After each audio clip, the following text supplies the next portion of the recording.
Julian and Ruby were the perfect couple, the kind you see in movies. Everyone thought they were destined for forever. They had met in college, two bright-eyed dreamers, and had built a life together over 5 years.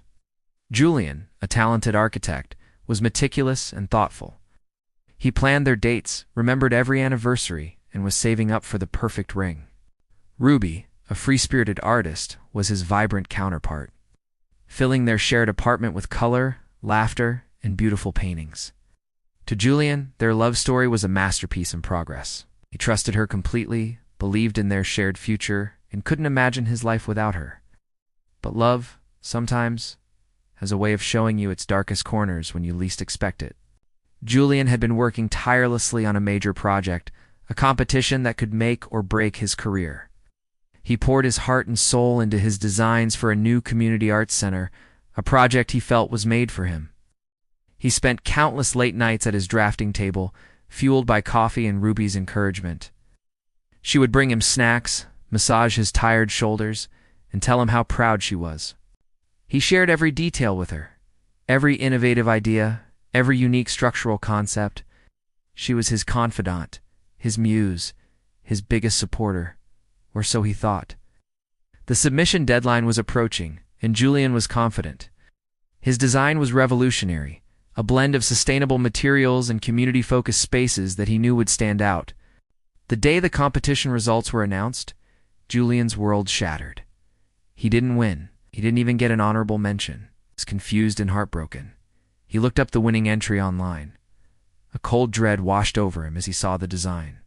It was his. It's not an imitation, not something similar. It was his exact design, his unique concepts, his soul on a blueprint, but submitted under a different name, a rival firm, one he knew had been struggling.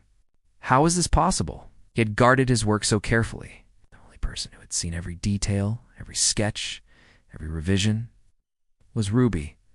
The realization hit him like a physical blow. It couldn't be, not his Ruby. He confronted her that evening, his voice trembling as he held up his tablet showing the winning design. He watched her face crumble. The denial was weak, the excuses were flimsy, and then came the tears. She confessed. A rival architect, an old acquaintance of hers, had offered her a substantial amount of money. Money she claimed they needed. Money for her art studio. Money for a future she felt was slipping away. She had secretly photographed Julian's plans over several weeks and sold them. Each word she spoke was a dagger to Julian's heart. It wasn't just the betrayal of his career, it was the complete annihilation of their shared trust, the foundation of their entire relationship. The woman he loved had sold his dreams for cash. Julian didn't shout. He didn't scream. A terrifying calm settled over him. He simply packed a bag and left the apartment they had built together, the colorful walls now feeling like a prison. He told her it was over and walked out without looking back. For weeks, Julian was a ghost. He took a leave of absence from work, ignored calls from friends, and locked himself away. The pain was immense, a constant dull ache. But beneath the grief, a different feeling began to smolder, a cold, hard resolve. She had destroyed his masterpiece, so he would create a new one. His revenge wouldn't be loud or destructive. It would be quiet, meticulous, and brilliant, just like his architectural designs. He started by gathering evidence. He meticulously documented everything. His original sketches with timestamps, early digital drafts saved on his computer, and even text messages where he'd excitedly describe specific design elements to Ruby. He then did some digging into the rival architect, in the firm that had stolen his work. He discovered a pattern of questionable ethics and corner cutting. With his evidence compiled, Julian didn't go to the competition committee. He went bigger. He contacted an investigative journalist known for exposing corporate fraud. He laid out the entire story, complete with the heartbreaking personal betrayal. The journalist saw the potential immediately, a story of love, ambition, and corporate espionage. It was irresistible. While the journalists began their investigation, Julian focused on his own comeback, entered another, even more prestigious architectural competition. This time, he worked in complete secrecy. He rented a small private office and told no one what he was doing. He poured all his pain, anger, and heartbreak into his new design. It was bolder, more innovative, and more personal than anything he had ever created before.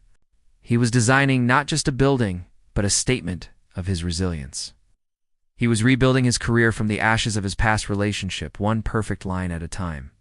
This project became his therapy, his purpose, and the key to his ultimate revenge. The article dropped like a bombshell. It was a front-page exposé, detailing the entire sordid affair. It painted a damning picture of the rival firm and the architect who bought the plans. But it also told Julian's story, portraying him as a brilliant talent betrayed by the person he trusted most. The piece went viral. The architectural community was in an uproar. The rival firm's reputation was instantly destroyed. They were stripped of the award, faced a massive lawsuit, and their lead architect was disgraced, his career over. As for Ruby, the article didn't name her, but the details were specific enough. People in their circle knew. She was branded a traitor, ostracized from the creative community she so desperately wanted to be a part of. The fallout was swift and brutal for the guilty parties, but Julian's revenge was only half complete. The true checkmate came a few weeks later. The results of the second competition were announced. Julian won. His new design was hailed by critics as a work of genius, a revolutionary step forward in public architecture. The win catapulted him to stardom. Job offers poured in from the most prestigious firms in the world. He was no longer just the guy whose plans were stolen. It was the visionary architect who had overcome immense personal and professional betrayal to create something truly extraordinary. His name was now synonymous with integrity and brilliance.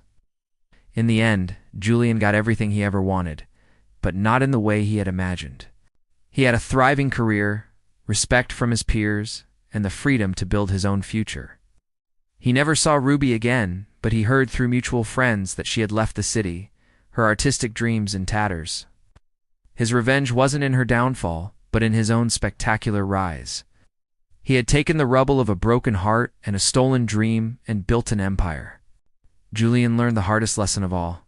Sometimes, the best way to rebuild is to design a new future, one where you are the sole architect. Thank you for watching. If you enjoyed this story, don't forget to like, subscribe, and hit the notification bell for more.